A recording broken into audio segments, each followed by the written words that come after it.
I want to let you all know that I do have another channel where I will be covering Black Clover Mobile for the time being. The link for that channel will be in the description. And I do have another channel I am working on in the near future that is a big surprise. And I'll let you all know when that channel is ready to go. Anyways, let's get into the video. So in the previous video, I mentioned something a little like this. Apparently, she is now overloaded. She does it all. She's essentially if Bronya and Asta had a baby. Now it goes a little deeper than that. Ruan Mei is if Bronya and Asta had a baby, but that baby didn't need any milk. That sounds a little weird considering that Ruan Mei is older than these two characters probably combined, but you see where I'm trying to go with this. Ruan Mei is a character that is skill point positive, doesn't really need any skill points like Bronya or Asta does. Yo, what up, Toshi here. Bronya is a character I really do enjoy using. I use her every single day. I use her in every single team comp I can use her in because she is the best character in the game by far. One of the best things about Bronya is that she has the strongest elemental skill in the game. Now, Silverwolf comes close to having another very strong elemental skill, but Bronya is the strongest by far. Being able to cleanse a debuff, push up the action forward of a character, and buff their damage, all in one single elemental skill. This is the ultimate of some characters in other games. This is how strong this elemental skill is. So the thing is about Bronya, all of her value is packed into her elemental skill. So I don't see her becoming a character that is virtually ever to the point where she is not good. Unless there is a character that would do that same exact elemental skill. Once we do receive that character, then we can say that Bronya is a character that has no value, or not as much value as she used to. But until then, I'm still going to use her in every single team. Heck, I'm going to be using her alongside Ruan Mei in the same team for hyper carry, and I'm going to explain to you why. Now, Ruan Mei is a mix of Asta and Bronya, and I'm pretty sure I've said that many times at this point, but she mostly leans in the favor of being a character like Asta. The reason why is because her buffs are team-wide. The best thing about this character is that, like Fu Xuan, her buffs are dependent on her own turns, and she is a completely skill point positive character. That pretty much is all you need to know without me getting my channel absolutely nuked. So with that being said, because of how strong Fu Xuan is, because of that combination of being a skill point positive character and having her buffs completely tied to her own turns, makes it to where the damage dealers you put in that team with Ruan Mei is going to take advantage of the buffs no matter how fast they are. So you can use any character in the team comps with her.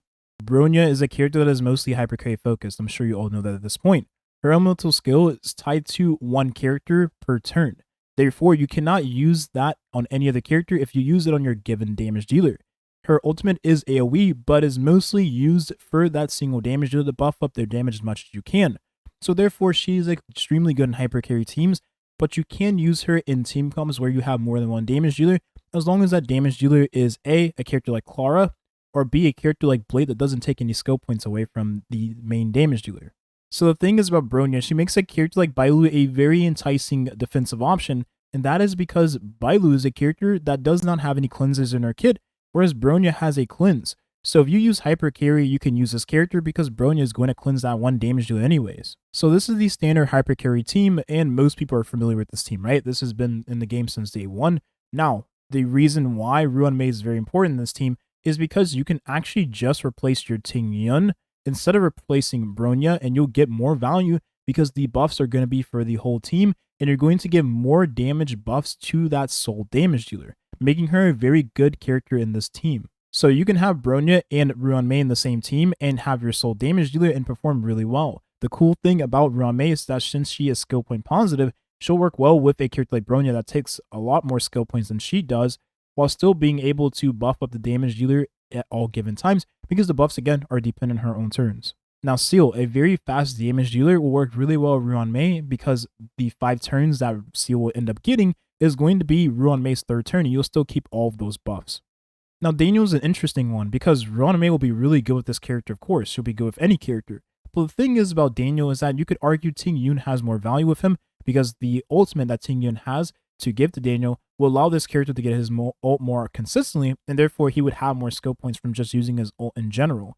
So this is one I'm going to have to wait and see, but I probably will still end up using Ruan Mei with him, of course. You can use QQ with Ruan Mei because Ruan Mei doesn't take away from your skill point economy. So this will be a team you can, of course, use with the character, and of course you can put any other defensive option in the slot. Again, I just really like using Bronya and Bailu together because these two characters have amazing synergy. So at first, it might seem like Bronya is being power crept because a character like Ruan Mei is just super versatile, unlike Bronya, who's mainly used in hypercarry teams.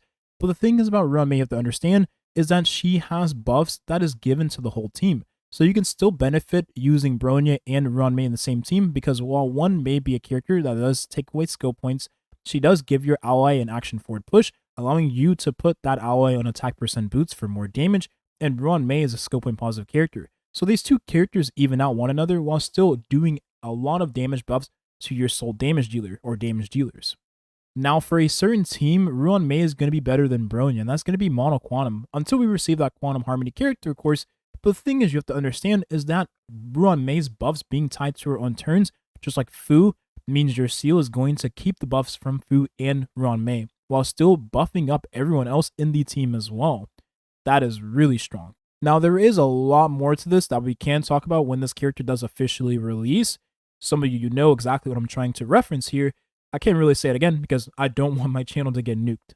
But just know that she is going to be extremely strong for this team. Extremely strong. So for a team like Mono Quantum, then I could say for certain that Bronya is power crept.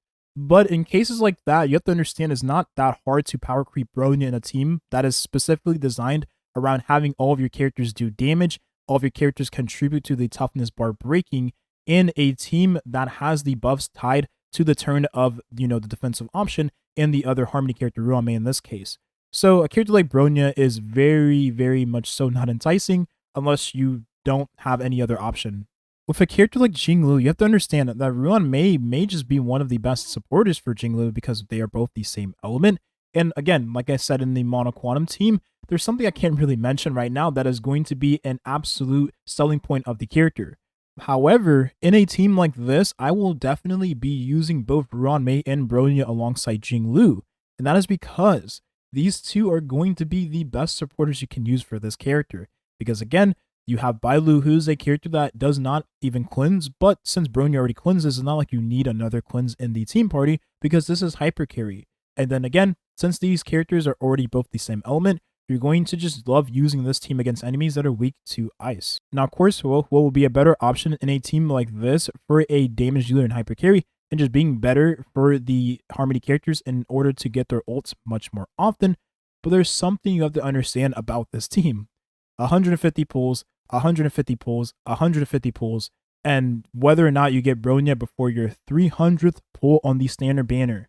That is a lot of pulls. So for the most players, you're probably not going to have a team like this. For some other characters, you probably weren't already using Bronya, so then Ruan Mei will probably be a much more enticing option.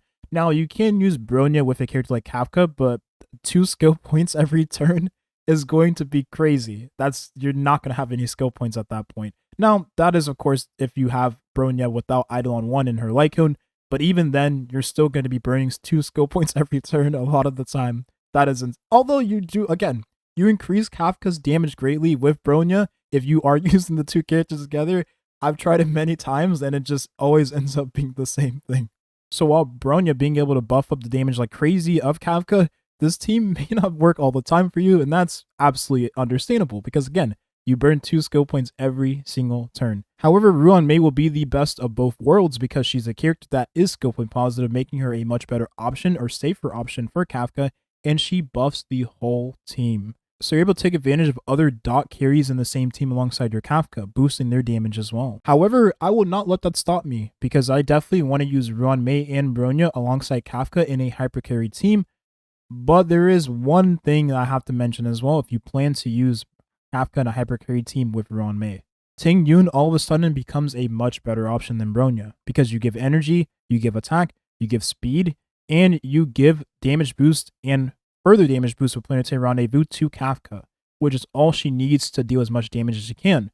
So Ting Yun not providing crit doesn't matter because it's Kafka. So if you use a team like this, you're going to have to use another character that has a cleanse because Ting Yun, unlike Bronya, does not cleanse. And as I've said, for all the other characters, Ruan Mei is going to be a very, very, very enticing option for Kafka mains, and that's because of how Ruan Mei works as a character. So although Bronya has some of the strongest buffs in her elemental skill, one turn for some damage dealers is not enough. So therefore, Ruan Mei is going to be a more enticing option than Bronya because we're talking a 1 versus 3 turn or longer duration for buffs. Furthermore, for dual DPS team comps, a character that buffs the whole team and is still skill point positive is going to be better than a character that buffs one character more, but is not skill point positive. Blade is the exception to a lot of teams, and that's because he's Blade. I feel like whenever we talk about this character, he doesn't really like any of the newer characters that come out aside from Lynx as of recently. So a character like Ruan Mei might not be better than Bronya for Blade specifically, but again, it's Blade. He works very different from any other damage dealer. Again, he's HP scaling, and he doesn't burn any skill points. He's a very niche character. There is one team I forgot to mention. As I'm editing the video, I realized that Blade will work really well with Jingliu as a dual DPS team comp, while having Ruan Mei as the supporter character and Lynx as the defensive option. That would be a very solid team because Ruan Mei buffs the whole team. But you could also definitely argue that Bronya would be better for that team slightly. Being skill point positive is a selling point of Ruan Mei. Blade is a character that isn't bothered with not having as many skill points in the team because it's a character that doesn't consume any. Bronya consumes the skill points he's not consuming, and Lynx is a character that's skill point positive. So in this team comp, you can use another damage dealer, or you can use a character like Silverwolf that is skill point positive and also buffs the damage of Blade massively while being very nice in this dual mono DPS comp. I'm not saying Ruan Mei won't be good with this character, but I don't feel like you need Ruan Mei for this character versus other characters where she shines better. So for Blade specifically, you definitely don't want to use Ruan Mei. That's because of how Blade works as a character. He's Blade. Now, of course, once we are able to talk about this, I will explain everything to you. So don't worry, the video is definitely on the way in the future. So while filming this video, I kind of learned a little more about Bronya and Ruan Mei and their interaction with damage dealers. First of all, Bronya is a character that isn't very good with every damage dealer in the game. The reason why is because some damage dealers may be HP scaling. Some damage dealers may not be able to utilize the one-turn buff this character does provide. So Ruan Mei is a character that might seem a lot more enticing the more I think about it. But again, it's just Bronya so good and super versatile with the elemental skill that it's really hard to tell whether or not that Bronya is going to be replaced by Ruan Mei. In a case of players like me, where you have a lot of gems or Jades to spare, you're probably just going to use both of the characters in the same team anyways. Now, Bronya is a character that just synergizes super well with the Harmony path, and that's because some light cones are very good for the character, while other characters are not able to utilize the light cone unless they have speed tuning.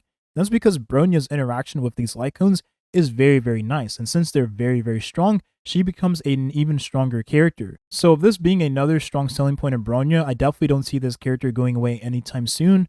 However, for some damage dealers that weren't able to utilize the one-turn buff this character provided anyways, this light cone didn't matter to you in the first place. So there you have it.